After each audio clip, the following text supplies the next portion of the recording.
নমস্কাৰ।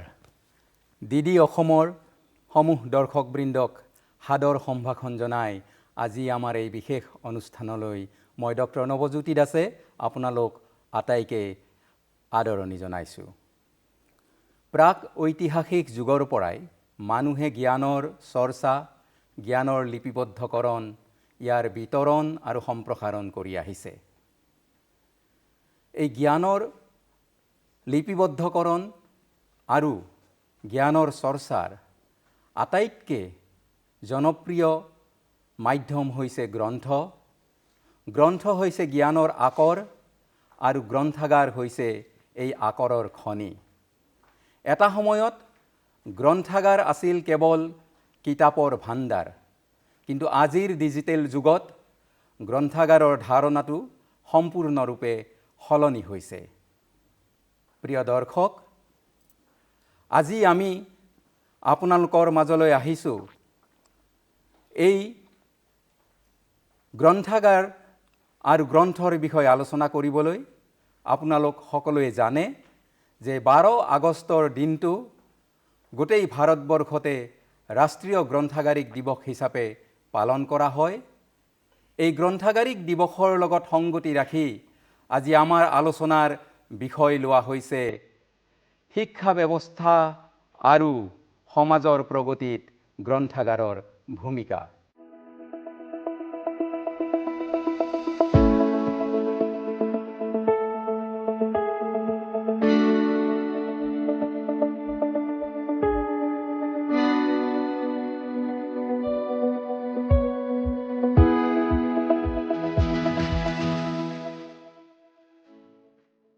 এই গুৰুত্বপূৰ্ণ বিষয়টোত আলোচনা কৰিবলৈ আজি আমাৰ মাজত আছে দুগৰাকীকৈ বিশিষ্ট ব্যক্তি।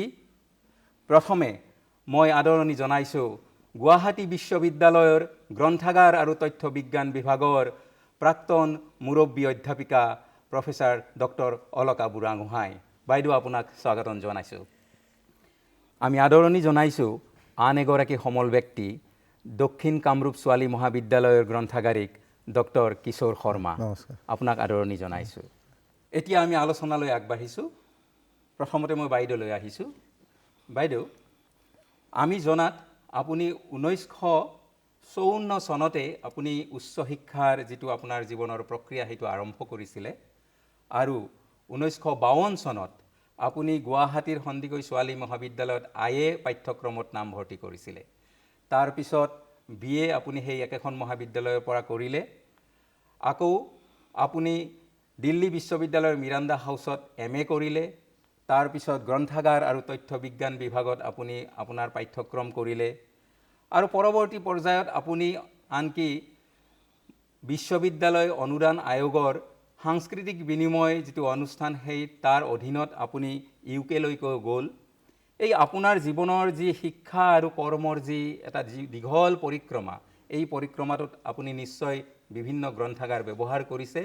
গতিকে এই আপোনাৰ জীৱন আৰু কৰ্মত এই গ্ৰন্থাগাৰৰ যি অৱদান সেই সম্পৰ্কে অকণমান ক'ব নেকি? মই যেতিয়া গুৱাহাটী বিশ্ববিদ্যালয়ত পঢ়ি আছিলোঁ, তেতিয়া অৱশ্যে মই ইংৰাজীত মাষ্টাৰ ডিগ্ৰী কৰি আছিলোঁ।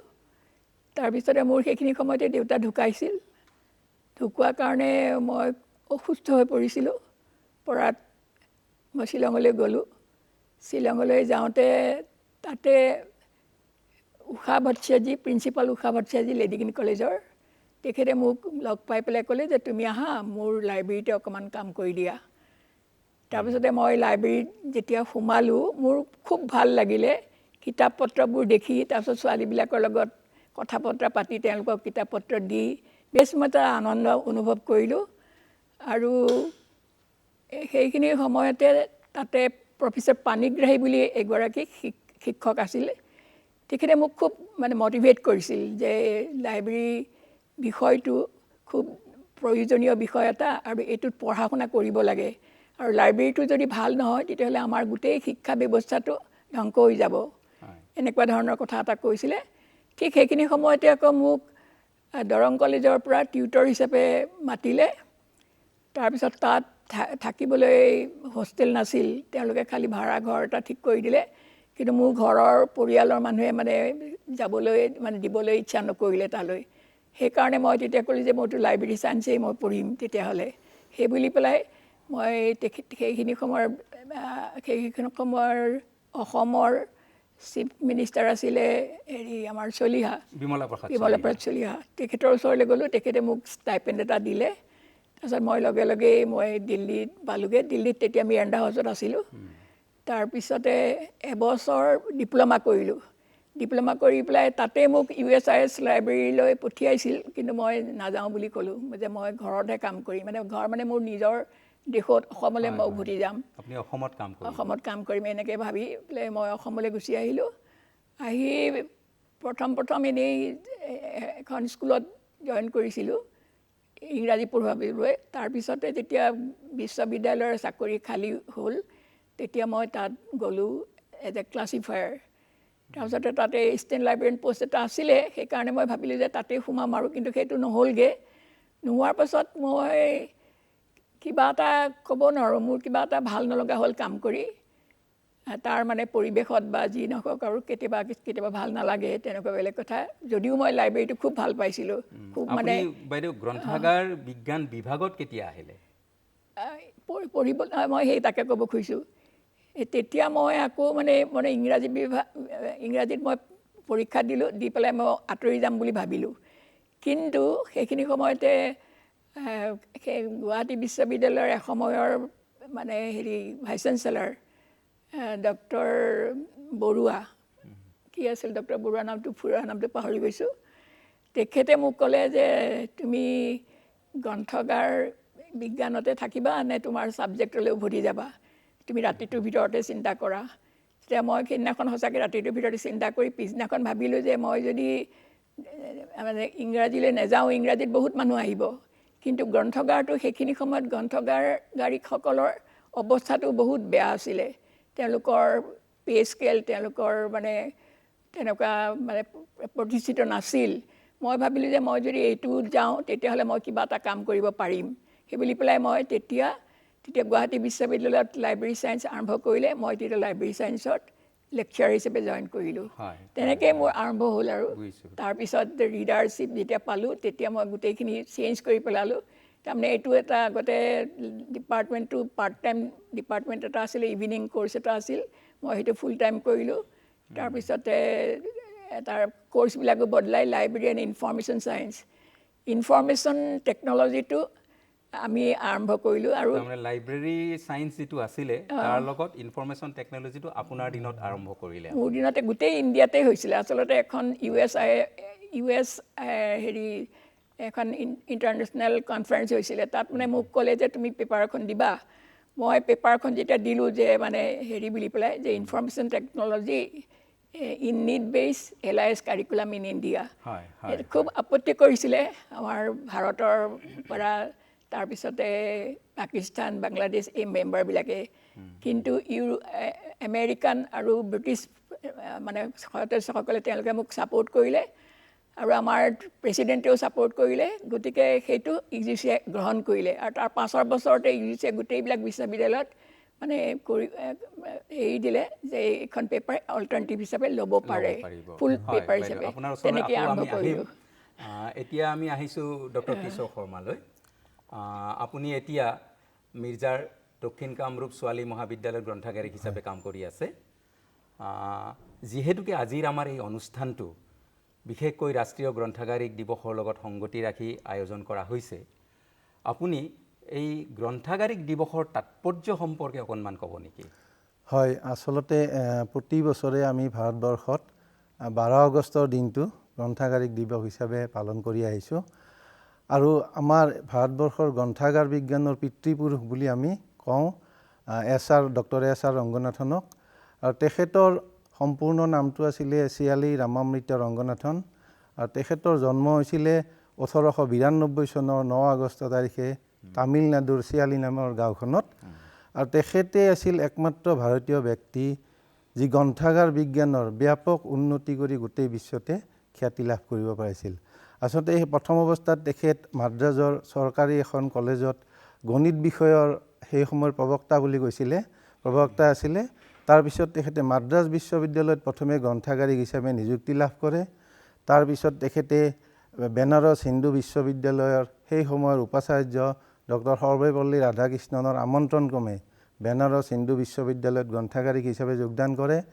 তাত কিছু বছৰ কটাই 1947 চনত তেখেতে দিল্লী বিশ্ববিদ্যালয়ত যোগদান কৰে আৰু তেখেতৰ ব্যক্তিগত প্ৰচেষ্টাতে দিল্লী বিশ্ববিদ্যালয়ত প্ৰথমবাৰৰ বাবে গ্ৰন্থাগাৰ বিজ্ঞানৰ স্নাতকোত্তৰ শ্ৰেণী হয়, গৱেষণা কৰাৰ সুবিধা হয় আৰু গোটেই জীৱন তেখেতে গ্ৰন্থাগাৰ বিজ্ঞানৰ ব্যাপক উন্নতি সাধন কৰি গোটেই বিশ্বতে তেখেতে পৰিচয় দিছিলে আৰু মৃত্যুৰ আগমুহূৰ্তলৈকে প্ৰায় 50খনৰো অধিক মৌলিক গ্ৰন্থাগাৰ বিজ্ঞানৰ গ্ৰন্থ, 500ৰো অধিক গৱেষণা পত্ৰ, গ্ৰন্থাগাৰ বিজ্ঞানৰ বিভিন্ন আলোচনা চক্ৰত তেখেতে অংশগ্ৰহণ কৰি গ্ৰন্থাগাৰ বিজ্ঞানলৈ অনবদ্য বৰঙণি আগবঢ়ায় আৰু তেখেতকে আমাৰ ভাৰতবৰ্ষৰ গ্ৰন্থাগাৰ বিজ্ঞানৰ পিতৃপুৰুষ হিচাপে আখ্যা দিয়া হয়।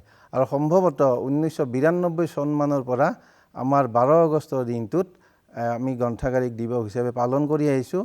কাৰণ তেখেতৰ একমাত্ৰ পুত্ৰ যোগেশ্বৰ ৰংগনাথনে এখন কিতাপ লিখিছিলে দেউতাকৰ ওপৰত, S R. Ranganathan, a pragmatic philosopher of information science, a personal biography.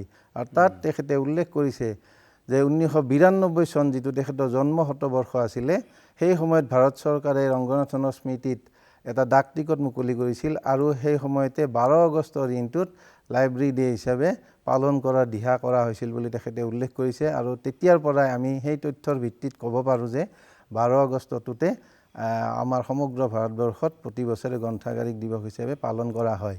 কিন্তু যদিও ৰংগনাথনৰ জন্ম হৈছিল 9 আগষ্ট, কিন্তু 9 আগষ্টৰ দিনটো ভাৰত ত্যাগ আন্দোলনৰ লগত জড়িত ক্ৰান্তি দিৱস পালনৰ হেতুকে পিছত এটি সৰ্বসন্মত সিদ্ধান্ত লোৱা হয় যে 12 আগষ্টতে পালন কৰা হ'ব। আৰু তেতিয়াৰ পৰা আমি সমগ্ৰ ভাৰততে এই দিনটোত 12 আগষ্টৰ দিনটোতে গ্ৰন্থাগাৰিক দিৱস হিচাপে পালন কৰি আহিছোঁ। আৰু ৰংগনাথনৰ অনবদ্য বৰঙণিৰ বাবে ভাৰত চৰকাৰে তেখেতক 1957 চনত পদ্মশ্ৰী উপাধিও প্ৰদান কৰে।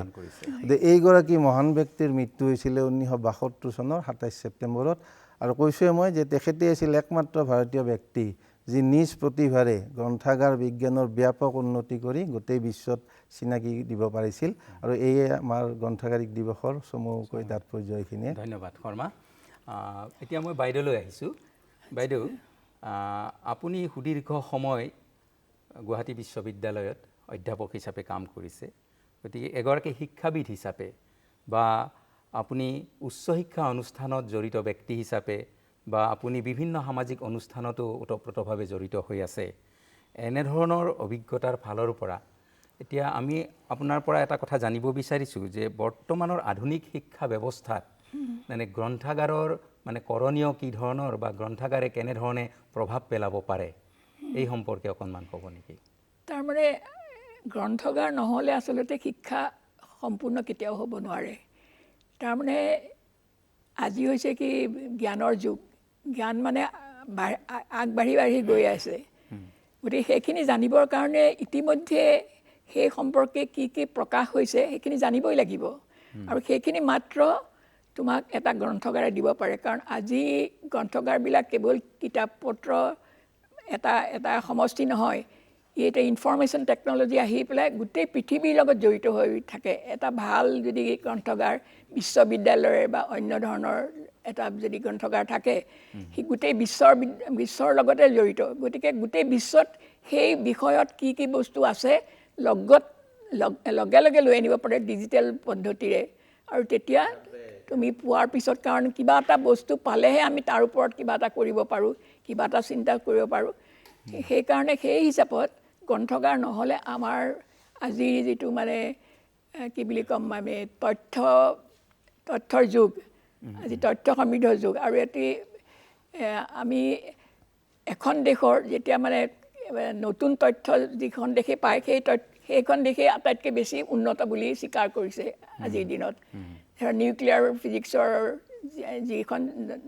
যিখন দেশৰ নলেজ আছে সেইখন দেশে ওপৰত মানে সকলো ফালৰ পৰা। সেই হিচাপে গ্ৰন্থাগাৰ, তুমি যিটো কথা কৈছা, গ্ৰন্থাগাৰ এটা অবিচ্ছেদ্য অংগ হৈ পৰিছে হেৰিৰ কাৰণে, পঢ়া শুনাৰ কাৰণে বা আগবাঢ়িবৰ কাৰণে, জ্ঞানত আগবাঢ়িবৰ কাৰণে, জ্ঞানৰ চৰ্চাৰ কাৰণে, জ্ঞানৰ বিস্তাৰণৰ কাৰণে যিটো মূল শক্তি তথ্য বা জ্ঞান সেই গোটেইখিনি গ্ৰন্থাগাৰৰ পৰাই মানুহে পাব লাভ পাৰে, কৰিব পাৰে। নহ'লে অসম্ভৱ কথা এটা। হয় হয়, ধন্যবাদ। এতিয়া ডক্টৰ শৰ্মালৈ আহিছোঁ। আমি জানো যে ভাৰতবৰ্ষৰ বেছি সংখ্যক মানুহে গাঁৱত বাস কৰে। এতিয়াও আৰবানাইজেশ্যনৰ যুগ যদিও বেছি সংখ্যক মানুহ গাঁৱত বাস কৰে। গতিকে গ্ৰাম্য জীৱনৰ উন্নতি অবিহনে এখন উন্নত ভাৰতবৰ্ষ আমি কল্পনা কৰিব নোৱাৰোঁ। গতিকে সেই ক্ষেত্ৰত গ্ৰাম্য জীৱনৰ উন্নতিৰ ক্ষেত্ৰত বা প্ৰগতিৰ ক্ষেত্ৰত গ্ৰন্থাগাৰ এটাই কেনেধৰণে ভূমিকা পালন কৰিব পাৰে বা এটা গ্ৰন্থাগাৰে গ্ৰাম্য জীৱনত কেনেধৰণৰ পৰিৱৰ্তন আনিব পাৰে? হয়, আচলতে আমি যদি চাওঁ ভাৰতবৰ্ষৰ 70% অধিক লোক গ্ৰাম্য অঞ্চলতে বাস কৰে। গতিকে গাঁওসমূহেই আছে ভাৰতবৰ্ষৰ আত্মাস্বৰূপ, আৰু গাঁৱৰ যদি উন্নতি নহয় সামগ্ৰিকভাৱে দেশখনৰ উন্নতি নহ'ব। গতিকে গ্ৰাম্য অঞ্চলৰ জনসাধাৰণৰ বাবে, অৰ্থাৎ এজন নতুন পুৰুষৰ বাবে সেই গাঁৱৰ গ্ৰন্থাগাৰটোৱে তেওঁৰ সপোন দেখিব পৰা ঠাই হ'ব পাৰে, বা নিজকে প্ৰতিষ্ঠিত কৰা সুনাগৰিক কৰাৰ এটা ঠাই হ'ব পাৰে। গাঁওখনৰ প্ৰধান উন্নতিৰ মূল ঠাইখনেই হ'ব পাৰে এটা গ্ৰন্থাগাৰ। আৰু আমাৰ অসমত যদি চাওঁ, স্বাধীনোত্তৰ কালতে গ্ৰাম্য আন্দোলন এটা খুব ভালদৰে হৈছিলে। সেই সময়ত নেতৃত্ব লৈছিল কুমুদেশ্বৰ বৰঠাকুৰে। সেই সময়তে যথেষ্ট সংখ্যক গাঁৱে ভূঞে আমাৰ গ্ৰন্থাগাৰ, গ্ৰাম্য পুথিভঁৰাল গঢ় লৈ উঠিছিলে। পৰৱৰ্তী পৰ্যায়ত আমাৰ অসম চৰকাৰে 1984 চনত গুৱাহাটীত ডাইৰেক্টৰেট অফ লাইব্ৰেৰী ছাৰ্ভিচ স্থাপন কৰে, আৰু বৰ্তমান তেওঁলোকৰ অধীনত গ্ৰাম্য পুথিভঁৰাল আৰু ৰাজহুৱা পুথিভঁৰাল ব্যৱস্থাবোৰ চলি আছে। আৰু তেওঁলোকৰ অধীনত থকা গ্ৰাম্য পুথিভঁৰালৰ সংখ্যা প্ৰায় 204টা বুলি আমি জানিব পাৰিছোঁ, আৰু 25টা ডিষ্ট্ৰিক্ট লাইব্ৰেৰী আছে। গতিকে এই গ্ৰাম্য পুথিভঁৰাল আৰু ডিষ্ট্ৰিক্ট লাইব্ৰেৰীসমূহে, ৰাজহুৱা পুথিভঁৰালসমূহে যথেষ্টখিনি গ্ৰাম্য অঞ্চলৰ লোকক সুবিধা প্ৰদান কৰি আহিছে। আৰু আমাৰ ৰাজা ৰামমোহন ৰয় লাইব্ৰেৰী ফাউণ্ডেশ্যন আমাৰ ভাৰতত আছে। তেখেতসকলেও এই ৰাজহুৱা পুথিভঁৰাল ব্যৱস্থাত যথেষ্ট সহায় কৰি আহিছে। আৰু গ্ৰাম্য পুথিভঁৰাল আৰু ৰাজহুৱা পুথিভঁৰালে কেনেদৰে সমাজ এখন আগবঢ়াই নিব পাৰে, তাৰ যদি আমি এটা উদাহৰণ দিওঁ গোটেই কথাখিনি ভালদৰে বুজি পাম। আচলতে আমেৰিকা যুক্তৰাষ্ট্ৰৰ জন্ম নহওঁতে এজন ব্যক্তিয়ে সপোন দেখিছিল যে আমেৰিকা এখন বিশ্ব শক্তিৰূপে গঢ়ি উঠক, আৰু সেই সপোন দেখা ব্যক্তিজন আছিল বেঞ্জামিন ফ্ৰেংকলিন।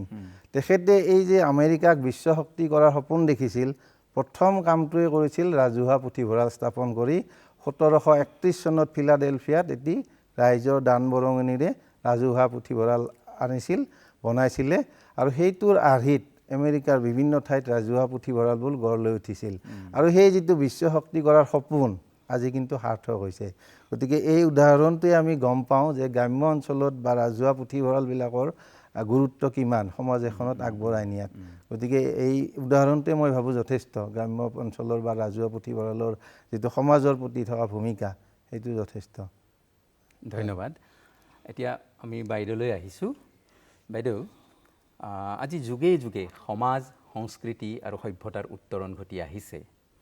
গতিকে এনে ক্ষেত্ৰত নিশ্চয় জ্ঞানৰ যিটো আকৰ, সেই আকৰ আমি যিটো ক'লোঁ গ্ৰন্থই যথেষ্ট প্ৰভাৱ পেলাই আহিছে। আৰু এই গ্ৰন্থবোৰৰ মূল উৎস হৈছে গ্ৰন্থাগাৰৰ পৰাই আমি প্ৰায়বোৰ সকলো ধৰণৰ গ্ৰন্থ পাব পাৰোঁ। গতিকে এই ক্ষেত্ৰত আমাৰ যিটো সভ্যতা, আমাৰ যি সমাজ, তাৰ উত্তৰণত গ্ৰন্থাগাৰ এটাৰ কৰণীয় কি বুলি ভাবে আপুনি? আজিৰ যুগটো হৈছে কি জ্ঞানভিত্তিক সমাজ। গতিকে গ্ৰন্থাগাৰটো হৈছে কি জ্ঞানৰ সমল। গতিকে আমি মনত পেলাব পাৰোঁ যে আমাৰ ফৰাচী দাৰ্শনিক ভল্টেয়াৰ তেখেতে কৈছিলে যে কিতাপেই গোটেই পৃথিৱী পৰিচালনা কৰি আছে, মানে এক্সেপ্ট বাৰ্বাৰিয়ানছ, মানে বৰ্বৰ সমাজৰ বাহিৰে গোটেই সভ্য সমাজক কিতাপেই মানে চলাই আহিছে। তাৰ অৰ্থ কি? তাৰমানে কিতাপত থকা জ্ঞান মানুহক লাগিবই। বিভিন্ন স্তৰত বিভিন্ন বিষয়ৰ জ্ঞান মানুহে আয়ত্ব কৰিব পাৰিলেহে এখন সমাজ আগবাঢ়ি যাব পাৰে। আজিৰ সমাজখন সম্পূৰ্ণভাৱে জ্ঞানভিত্তিক সমাজ, সেইকাৰণে আমাক গ্ৰন্থাগাৰ লাগিবই।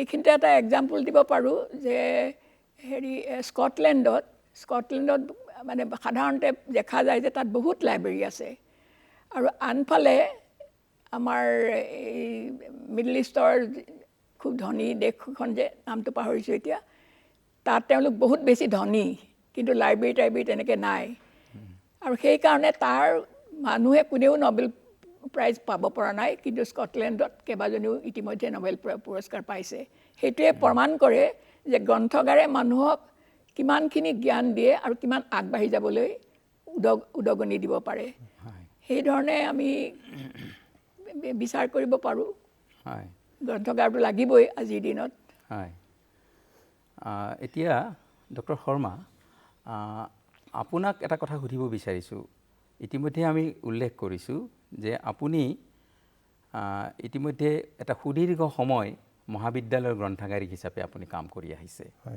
ইতিমধ্যে আপোনাৰ সুবিধা হৈছে দুখনকৈ মহাবিদ্যালয়ত গ্ৰন্থাগাৰিক হিচাপে কাম কৰাৰ বৰপেটাৰ BH কলেজ আৰু বৰ্তমানৰ দক্ষিণ কামৰূপ ছোৱালী মহাবিদ্যালয় গতিকে আপুনি এটা সুদীৰ্ঘ সময় গ্ৰন্থাগাৰিক হিচাপে মহাবিদ্যালয়ত সেৱাত নিবৃত্ত হৈ আছে এতিয়া যেহেতুকে আপুনি পৰোক্ষভাৱে বা প্ৰত্যক্ষভাৱে ছাত্ৰ ছাত্ৰীসকলৰ লগত জড়িত হৈ আছে গতিকে আজিকালিৰ যি ছাত্ৰ ছাত্ৰীৰ যিটো শিক্ষা ব্যৱস্থা এই শিক্ষাৰ উত্তৰণত এটা মহাবিদ্যালয়ৰ গ্ৰন্থাগাৰে কেনেধৰণে ভূমিকা পালন কৰিব পাৰে হয় আচলতে ছাত্ৰ ছাত্ৰীৰ শৈক্ষিক উত্তৰণত মহাবিদ্যালয়ে যথেষ্টখিনি সহায় কৰিব পাৰে কাৰণ মহাবিদ্যালয় পৰ্যায়ত ছাত্ৰ জীৱনটো অকণমান দীঘলীয়া হয় আমি অসমৰ ক্ষেত্ৰত যদি চাওঁ উচ্চতৰ মাধ্যমিকৰ পৰা স্নাতক শ্ৰেণীলৈ বা ক'ৰবাত স্নাতকোত্তৰ শ্ৰেণীও আছে 5 বছৰ পায় আৰু এতিয়া স্নাতক শ্ৰেণীটো 4 বছৰীয়া হ'ল গতিকে অনাৰ্ছ উইথ ৰিচাৰ্চ এই কথাটো আহি পৰিছে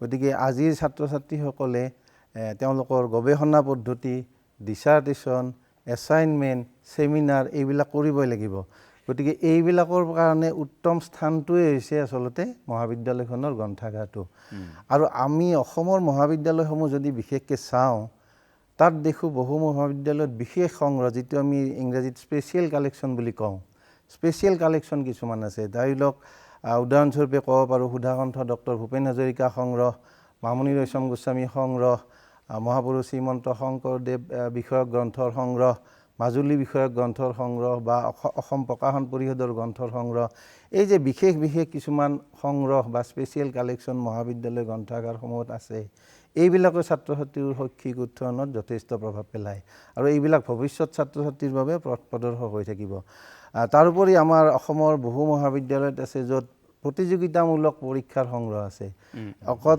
স্নাতক পৰ্যায়তে হওক বা উচ্চতৰ মাধ্যমিক পৰ্যায়তে হওক ছাত্ৰ ছাত্ৰীসকলে নিজকে সৰ্বভাৰতীয় পৰীক্ষা বা ৰাজ্যিক ভিত্তিক পৰীক্ষাবোৰৰ বাবেও নিজকে মহাবিদ্যালয়ৰ গ্ৰন্থাগাৰত সাজু কৰিব পাৰে মাজতে মই আপোনাক অকণমান ৰখাই পেলাই এটা নতুন প্ৰশ্ন যোগ দিব খুজিছোঁ ব্যক্তিগত পুথিভঁৰাল যে আমাৰ বহুতো বিদ্বান ব্যক্তিসকলৰ নিজা একোটা ব্যক্তিগত পুথিভঁৰাল থাকে এই ব্যক্তিগত পুথিভঁৰালসমূহত মানে কি ভূমিকা কেনেধৰণৰ হ'ব পাৰে অকণমান চমুকৈ আপুনি ক'ব ব্যক্তিগত পুথিভঁৰালৰ ভূমিকা যথেষ্ট আমি ব্যক্তিৰ সমষ্টিয়ে সমাজ আৰু একোজন ব্যক্তিৰ বিভিন্ন সময়ত সংগ্ৰহ কৰা সংগৃহীত কিতাপৰ সমষ্টিতে ব্যক্তিগত পুথিভঁৰাল গঢ় লৈ উঠে আমি যদি কিছু বিশিষ্ট ব্যক্তিলৈ চাওঁ তেতিয়া দেখা পাম যে ব্যক্তিগত পুথিভঁৰালবিলাকে যথেষ্ট সহায় কৰিছে আমি উদাহৰণস্বৰূপে বাৰ্ট্ৰাণ্ড ৰাছেলৰ নাম ক'ব পাৰোঁ তেখেতৰ ককাকৰ এটি ব্যক্তিগত গ্ৰন্থাগাৰ আছিলে বা লাইব্ৰেৰী বা পুথিভঁৰাল 15 বছৰ বয়সতে ৰাছেলে সেই ককাকৰ লাইব্ৰেৰীৰ কিতাপবোৰ আলমাৰি খুলি এখনৰ পিছত